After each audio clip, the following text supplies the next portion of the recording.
Let's watch a video from Fern once again. When Fern uploads, we have to watch it. You know what that means. New video is out, the biggest nuke of all time. Let's see what this biggest nuke of all time is. Is there any name for it and how big this nuke is? The atomic Explosive force, little boy. Oh, so he's gonna compare the different nukes, I think so. bomb that devastated Hiroshima. Yeah, Hiroshima. This is the H-bomb Castle Bravo, the most powerful nuclear weapon the United States has ever detonated. 15,000 ton. And this is RDS-220, also known as Tsar Bomba, the emperor of all bombs. 50 million tons? This is RDS-220, 50 million tons of TNT. Damn. also known as Tsar Bomba, the emperor of all 1961. bombs. Okay. It was built in the Soviet Union. Bro, imagine they are doing that thing and boom, suddenly explodes or something goes wrong, you know? And here it was called Big Ivan. Russia Ivan. recently declassified secret footage of its 1961 detonation. Одна, ноль. Whoa.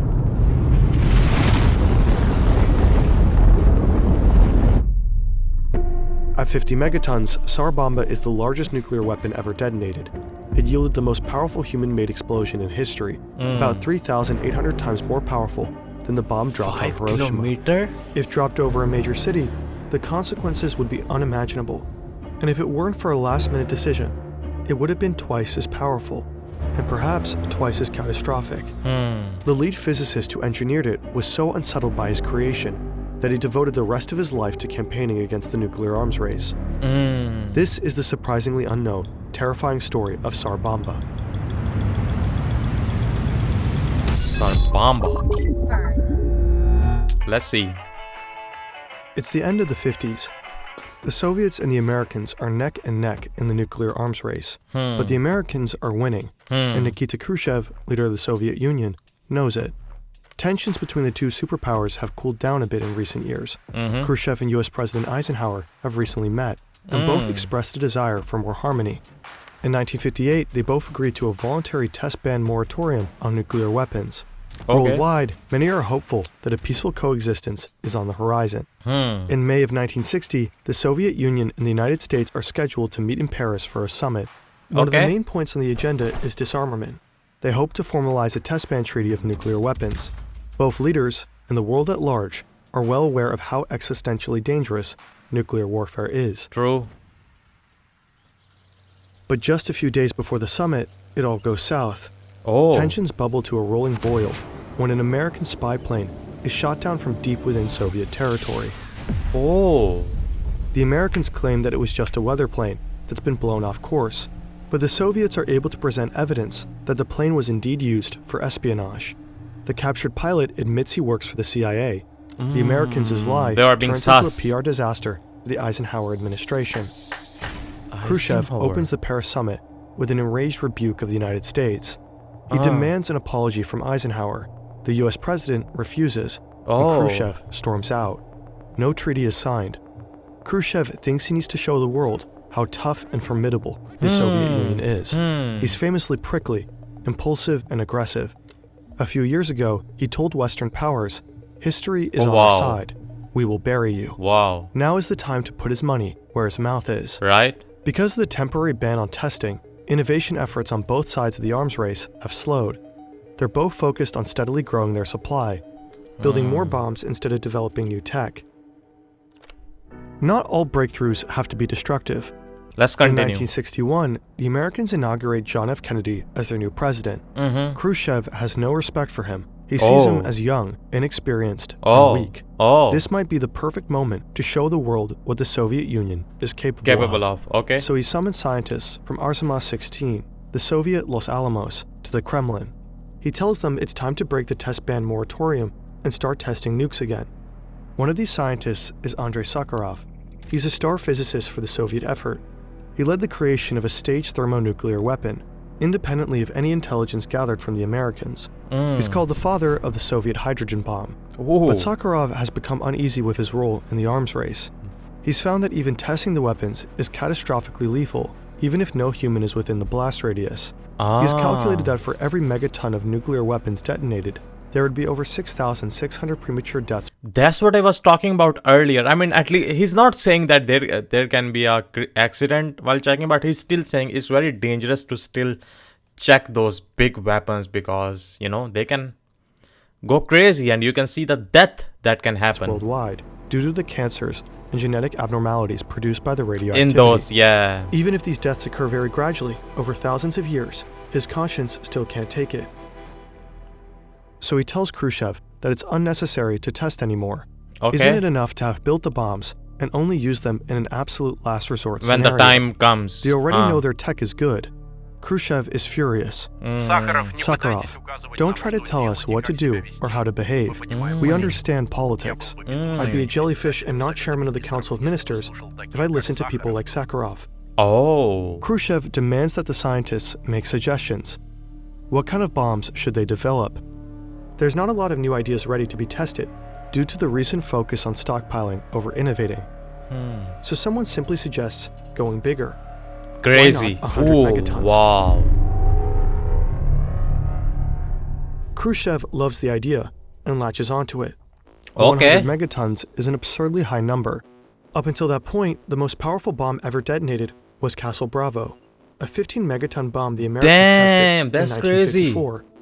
The total blast power expended in all of World War II is 3 megatons, and that includes the bombs dropped on Hiroshima and Nagasaki. Previous plans to test bombs in this megaton range had been halted because the effects of such a large weapon were unknowable. Scientists weren't able to reliably predict meteorological conditions at the time, which would affect the severity of the radioactive fallout and how far the particles could travel. For all they know, such an enormous blast could engulf Moscow in a cloud of poisonous radiation. What could even be gained from testing 100 megatons? For Khrushchev, it's obvious. The Soviet Union would assert its dominance.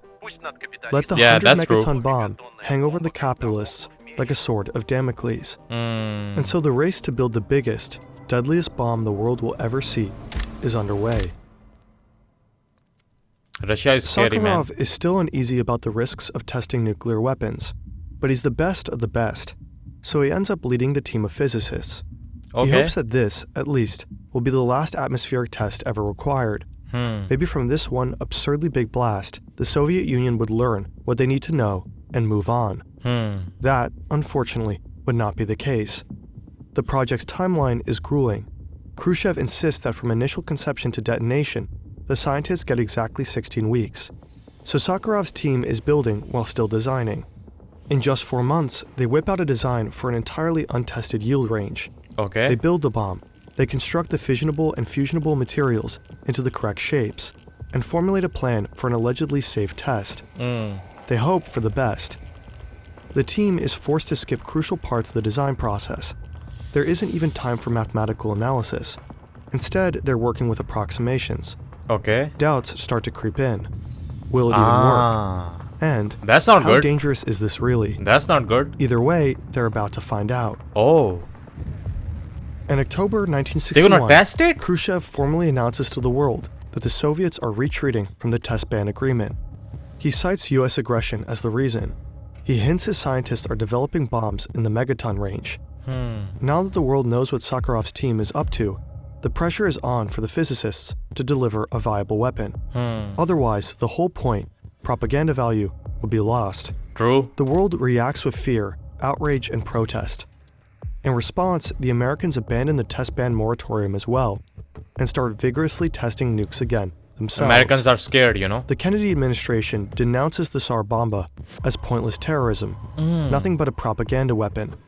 But recently declassified documents indicate that Kennedy's administration considered emulating it, all while denouncing it publicly. The UN appealed to the Soviets to cancel the plan, but Khrushchev pushes forward. Oh. At the end of October, Tsar Bomba is ready. It is in and of itself enormous. A weapon True. with 100 megaton explosive power needs a lot of uranium and fission fuel. Huh. So Big Ivan is roughly the size of a school bus. 8 Okay. meters long and weighs 25 tons. The bomb is so bulky that it needs its own specially modified plane to deliver the payload. It doesn't really make sense to make bombs this big. It's just not strategic. If actually used in battle, Tsar Bomba would be easy to spot lumbering through the sky and could be quickly shot down. So big, you And know. it's too bulky to deliver via missile. True. In the decades since Tsar Bomba, the nuclear weapon states have focused on developing smaller warheads. These are far easier to deploy. True. The largest nuclear weapon in the US arsenal today is about 40 times less powerful than Tsar Bomba. Oh. Even in 1961, it was generally understood that bigger isn't necessarily better. That's because explosive power doesn't correspond one-to-one with blast damage. Explosions Damn. scale to cubic root, not linearly. So while a 100 megaton bomb indeed releases 10 times more energy than a 10 megaton bomb, it will only damage about twice as much area. I American see. newspapers at the time characterized Khrushchev's experiments as not only horrifying, but idiotic, pointing out that if 5 weapons of that 5 is true, megatons right? each are detonated, they will cause damage to far more area than a 150 megaton superbomb. Yeah. And these smaller bombs are far easier to deliver. Huh. But actual use is not the point of Tsar Bomba. It wasn't built for war. It was built for glory. It's meant to make the world tremble at the thought of Soviet power. True. It's a They city want to destroyer, scare them. to be used only as an absolute last resort. So it's The still blast built damage then. radius could be roughly calculated. The remote Arctic island, Novaya Zemlya, is chosen as a test site. Oh, It's okay. one of the main nuclear test sites of the Soviet Union because they figure it's far enough away to not bother any humans. Okay. But radioactive fallout is more difficult to predict. It can vary considerably with weather conditions and weapon design. Oh, very cold. Scientists have been surprised before. The 1954 Castle Bravo test produced far more radioactivity than anticipated, requiring evacuation of the islands downwind from the test site. What is known at the time is that thermal radiation scales better than blast damage in relation to explosive power, meaning a bigger blast generally means more radiation. Sakharov can't stop thinking about all the lives it will take. He's taken great care to make the Tsar Bomba as clean as can be. But does It's anyone designed lives to on that minimize the island? release of radioactive fallout as much as possible. But still, even a relatively clean nuke like Tsar Bomba isn't safe. According to his calculations, the test of one clean 100 megaton weapon will release enough radiation that, over time, will cause 660,000 premature deaths. Deaths he would be partially The responsible radiation is gonna kill the for. people. So he makes one last-minute, drastic change in design. Oh. Right before the weapon test, he suggests using an inert substance like lead instead of uranium-238. This will cut the blast yield down from 100 to 50 megatons. Oh, damn. Still a lot Khrushchev though. agrees. He's facing a lot of backlash, so scaling back might be politically smart. Okay. As long as the triggering device works and the bomb goes off, the world will He'll still be happy. know Tsar Yeah. Bomba is capable True. of detonating 100 megatons if the Soviets ever That feel they is need crazy. to in the future. Just in case they ever need to take out New York City or Los Angeles all in one go. Wow. So they still have it, huh? They are like, don't play with us. The pilot carrying Big Ivan soars to 10 kilometers above the archipelago, Novaya Zemlya. A smaller plane flies alongside him, ready to film the blast and monitor the fallout. The engineers believe the crew only has a 50% chance of survival. Big Ivan is designed to detonate mid-air. To give the crew even a chance of escape, the bomb is outfitted with a massive parachute meant to slow the bomb's descent. Okay. It should be enough time, fingers crossed. Okay. At Just finger 11:32 crossed, huh? Moscow time, from 4,000 meters above the ground, Oh, that the was bombardier sick. drops the bomb. That was sick. The transition from animation to video suddenly. So that's really the actual real video, huh? That was Moscow clean. time, from 4,000 meters above That the was ground, clean. the bombardier drops the bomb. Okay. What exactly makes Tsar Bomba so powerful is still, partially, a mystery. Russia continues to guard that secret. What we do know is that its design is most likely different from other thermonuclear weapons. Normally, a thermonuclear weapon or hydrogen bomb consists of 2 stages. It's a nuclear bomb within a nuclear bomb. The first stage uses nuclear fission, or splitting atoms to produce immense heat and pressure. This triggers the second stage, nuclear fusion, or Then that combining atoms burns, where right? far more energy is unleashed. Fusion of hydrogen isotopes under extreme temperatures releases an incredibly powerful explosion, far stronger than a single-stage atomic bomb, like the one dropped on Hiroshima. Damn. The Tsar Bomba, however, is a 3-stage hydrogen bomb with an unusual triggering mechanism. What sets it apart is that it most likely uses two near simultaneous primary triggers to ignite two the of third them. stage more evenly and symmetrically, Instead of maximizing one its is explosive two. power. While other three-stage thermonuclear weapons exist, the innovative use of synchronized primary triggers is unusual, if not unique. It's long been considered extremely difficult to achieve synchronization of primaries, but somehow Sakharov's team managed. Okay. When you detonate a thermonuclear weapon, you force something into existence unlike anything else on Earth. Whoa. The first fraction of a millisecond is just a luminous flash. It's silent. Light has no sound. But don't look at it directly. It could cause blindness from more than 80 kilometers away. It can cause blindness 80 kilometers away? Wow. That is crazy. I mean, that's different level of crazy. I mean, I get it. This bomb is crazy, but causing blindness from 80 kilometers away, if you look at it, oh, that's It crazy. could cause blindness from more than 80 kilometers away. That's insane. Wow. Tsar-Bomba's flash is seen from 1,000 kilometers, or 630 miles away. Oh man, It that's lasts a lot. for over a minute, far longer than any other nuclear Over a flash minute. before or since. Then, tremendous heat. The light superheats the air to 100 million degrees Celsius. That's 4 to 5 times hotter than the center of the sun. A high-pressure fireball erupts violently and expands at several million kilometers per hour. What follows is a thunderous blast. It's likely the loudest human-made sound in history. Damn. After about 10 seconds, Tsar-Bomba's bright orange fireball grows to a radius of nearly 5 kilometers. The fireball engulfs everything in its wake. The ice-covered archipelago is now red and scorched. True. Anything It's like in the ring of absolute destruction, 35 kilometers, is vaporized. Ground zero is completely leveled. Nothing. No trees, no buildings, no rocks remain. Damn. 35 seconds pass. The fireball balloons above the Earth, and the iconic mushroom cloud emerges, presiding over the hell unleashed below. It's 64 kilometers above the Earth, 7 times higher than Mount Everest, soaring above the stratosphere and piercing the mesosphere. All this creates a shockwave felt all around the world, 1,000 kilometers, all the right? way in New Zealand. It encircles the globe not once, not twice, but 3 times. Damn. Tsar-Bomba's shockwave catches up with the planes that are 115 kilometers from the point of detonation. They drop nearly a kilometer and are nearly downed, but the pilots manage to recover control and survive. Wow. 55 kilometers away from ground zero, all buildings in the abandoned village of Severny are completely destroyed. 1,148 kilometers away in Soviet territories, houses collapse and radio communications fail. Windows shatter as far away as Finland. Wow, dude. But Big Ivan's detonation doesn't kill anyone directly. If Tsar-Bomba were dropped on a city as large as New York or Washington, D.C., it would be instantly demolished. Concrete would explode to vanish without a trace. Metal would evaporate.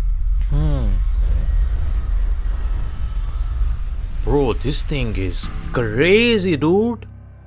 Not even crazy. I don't even have a word for this thing. Like, Tsar-Bomba's top fireball level. never made contact with the ground, and so its radioactive fallout was relatively small compared with its yield. It is considered one of the cleanest nukes ever dropped. What do you mean cleanest? Still, its radioactivity was caught in the stratosphere and encircled the Earth for years, This is the video. dispersing all across the globe. In 2018, Russian scientists found significantly high levels of radiation Melting trapped in the nearby glaciers. glaciers. Those glaciers are melting at record speed into the Barents Sea, a sea that yields up to 4.5 million tons of fish per year for human consumption. Glaciers that were previously sinks of atmospheric contaminants are now becoming secondary sources of radioactive fallout, which environmentalists predict will become increasingly relevant in the coming decades. Due to Tsar-Bomba and 120 other nuclear detonations at Novaya Zemlya. So, this thing really happened? Like, Tsar-Bomba really dropped? Like, they dropped it, right? In real life, they dropped it? Like, the way they have all this video and everything, and how they're explaining, like, after the drop of this bomb, all these fish and how it affected the environment and everything. Damn. Indigenous populations living nearby have been exposed to significantly high radiation levels. They experience higher levels of chromosomal diseases and birth defects than other populations in Russia, facts that only emerged later, because the Soviet Union covered up incidents of radiation sickness. Some locals call Journalist and Bologna colleague brutally assaulted in North it the archipelago of death. Russia. Just after detonation, the Tsar Bomba test is condemned internationally and domestically. Tsar Bomba. Sakharov emerges as a vocal critic of nuclear testing and of Soviet leadership. He campaigns vigorously for an end to atmospheric testing. For his efforts, he receives the Nobel Peace Prize I knew it. I saw that coming. I knew they're gonna give him a Nobel Prize for this shit. in 1975. The Kremlin permits him from leaving the Soviet Union to receive the award. In response to public pressure, the United States and the Soviet Union signed the Partial Nuclear Test Ban Treaty in 1963, which prohibits atmospheric testing. Nowadays, people often say that if Tsar Bomba was good for anything at all, it would be for catalyzing this treaty.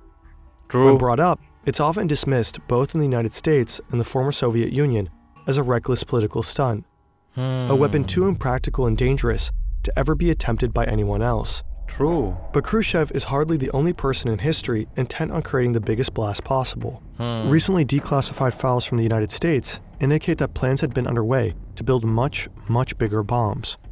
In the 1950s, Edward Teller, father of the US hydrogen bomb, was obsessed with creating the biggest bang possible. He and his team were working on two secret projects called Gnomon and Sundial. Gnomon I know about Sundial. I have heard about Sundial. Sundial is crazy thing, dude. Sundial is not anything you gotta play with. It's also crazy like this. It's gonna wipe out almost everything, dude. would be a 1,000 megaton bomb to set off Sundial. I know about a that. 10,000 megaton bomb. That's 10 billion tons of TNT, 670,000 times the power of Little Boy dropped on Hiroshima. At least enough to burn all of France, and perhaps much worse still. Nothing close to that scale has been tested, and we don't know if the traditional laws will apply at that level. When Teller first proposed Sundial at a secret meeting in Los Alamos, most of the scientists present expressed horror. Such an enormous blast could poison the entire planet.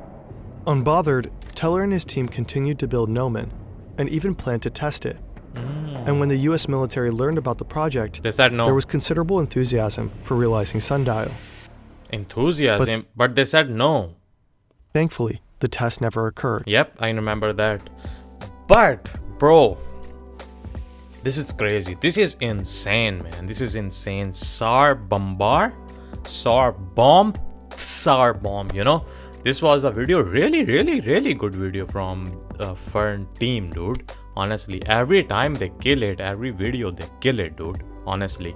But yeah, this video, really informative, really good animation, really good transitions, and really explanatory video about how this bomb was done, how it was made, and how it was used as a, you know, like a treaty, as a thing between United Nations and United States of America to sign this paper that we should never test any kinds of bombs again. I mean, it was bad, but at least it kind of helped now in the future, you can say. But yeah, I know about Sundial. I watched a video from, I think so, Curse Gust in a nutshell from that channel, or maybe some other channel, about it, that Sundial was made, and then they presented it and they were like, bruh, you gotta calm down, we cannot test this thing, you know. So yeah, that is an insane thing as well, way more insane than Tsar Bomber, you know. But yeah, really good video, really informative video, and really insane. What a it's crazy how what human beings you know, can make, which can wipe out whole globe if they really want to, you know. But yeah, I hope nothing like this ever happens, man. But yeah, that's it for this video, and I will see you guys in the next one.